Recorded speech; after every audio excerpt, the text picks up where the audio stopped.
Hello friends, तो स्वागत है आप सभी का आपके अपने चैनल धमाल स्टडी सेंटर में। और मैं आपके सामने आज हाजिर हूं और आपके लिए लाया हूं एक बहुत ही महत्वपूर्ण टॉपिक। यह जो टॉपिक है यह 10th और 11th दोनों ही क्लास में पूछा जाता है और साथ ही साथ 9th में भी यह टॉपिक महत्वपूर्ण है। तो आप यदि 9th में पढ़ रहे हैं, 10th में पढ़ रहे हैं या फिर 11th में पढ़ रहे हैं तो आपको सभी जगह यह टॉपिक काम देगा।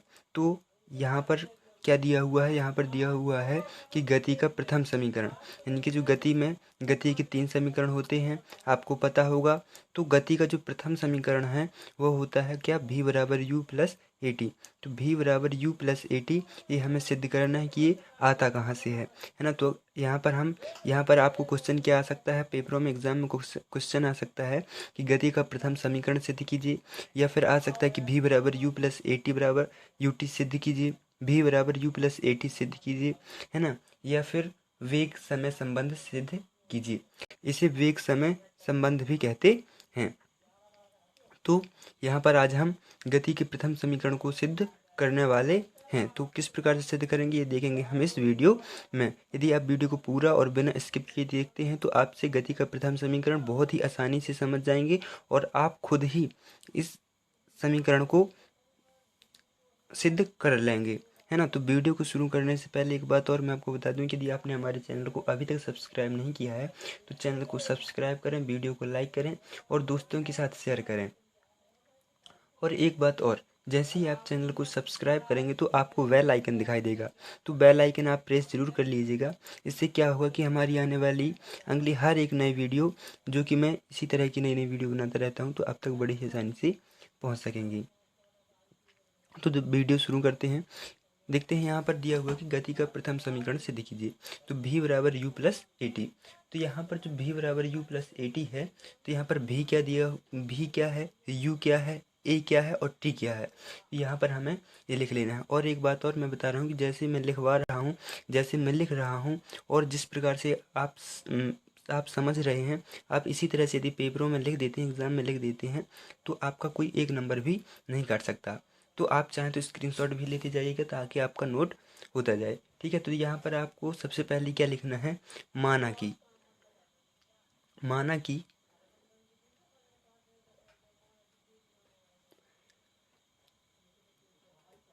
माना कि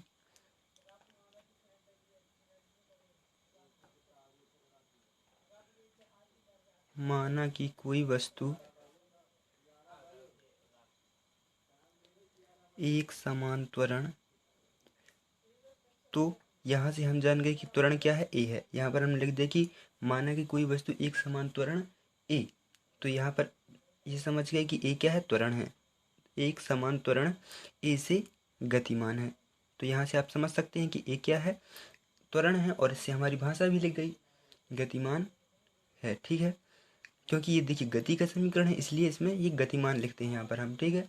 फिर t बराबर 0, या फिर डायरेक्ट t भी लिख सकते हैं। t बराबर 0 पर उसका प्रारंभिक वेग,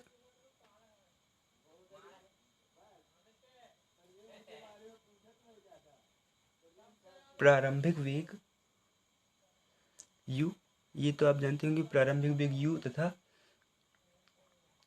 जो अंतिम वेग होता है वो v कहलाता है। तो प्रारंभिक वेग u तथा t समय बाद तथा t समय पश्चात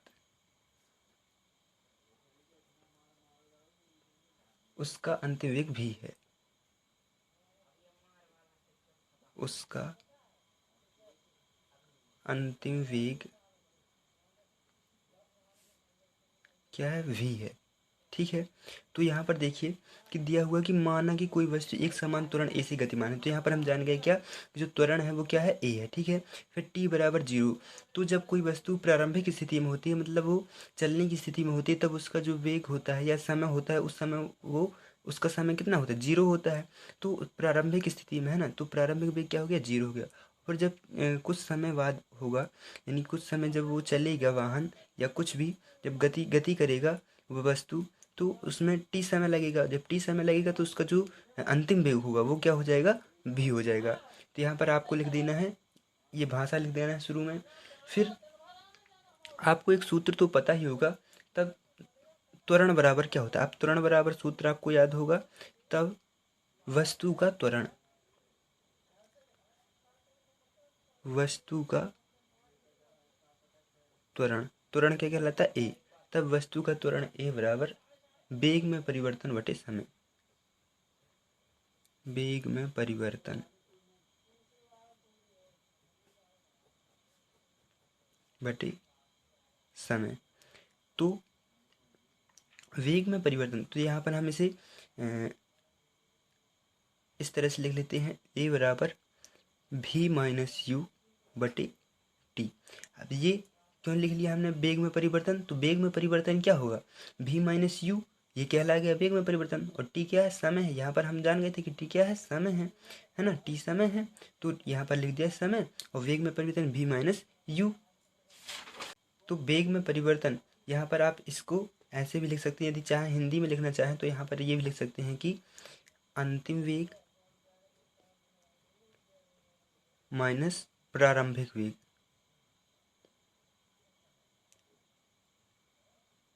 बटे समय। तो ये कहला गया त्वरण का सूत्र हो गया। तो अब यहाँ से आप देख सकते हैं कि इसका आप कर देते हैं पश्चांतरण, तो पश्चांतरण तो आप से बनता ही होगा, तो यहाँ पर ये भाग में, तो यहाँ पर आ जाएगा, ये हो जाएगा गुणे में, तो ए टी बराबर भी माइनस यू। अब यहाँ पर एक बार और पश्चांतरण कर देते हैं, वो कैसा पश्चांतरण, यहाँ पर जो ये यू माइनस का है इस साइड आएगा तो कैसा हो जाएगा, प्लस का हो जाएगा, तो यहाँ पर प्लस ए टी, और यहाँ पर हो जाएगा भी। तो यहाँ पर इसे ये इस तरह से भी लिख सकते हैं, भी बराबर यू प्लस ए टी। तो इस तरह से आप देख सकते हैं कि जो हमारा समीकरण है, गति का प्रथम समीकरण है, वो सिद्ध हो जाता है ना। तो इस तरह से आप बड़े ही आसानी से समझ चुके होंगे कि जो गति का प्रथम समीकरण है उसे किस तरह से सिद्ध करना है, किस तरह से सॉल्व करना है। बहुत ही सिंपल भाषा में आप समझ चुके होंगे, और आपसे यह भूलेगा भी नहीं। आप चाहें तो इसका स्क्रीनशॉट भी ले लें। और हाँ, यदि आपको वीडियो अच्छा लगा तो वीडियो को लाइक कीजिए, दोस्तों के साथ शेयर कीजिए, और हमारे चैनल को सब्सक्राइब कीजिए। और सब्सक्राइब करने के बाद आपको दिखाई देगा बेल आइकन, तो बेल आइकन को प्रेस जरूर कर लीजिएगा, क्योंकि इससे क्या होगा कि हमारी आने वाली अगली हर वीडियो आप तक बड़ी आसानी से पहुंच सकेगी। तो इसी के साथ बस इतना ही, मिलते हैं हमारी नेक्स्ट वीडियो में, और नेक्स्ट पार्ट में हम देखेंगे गति का द्वितीय समीकरण को किस प्रकार सिद्ध करना है। धन्यवाद।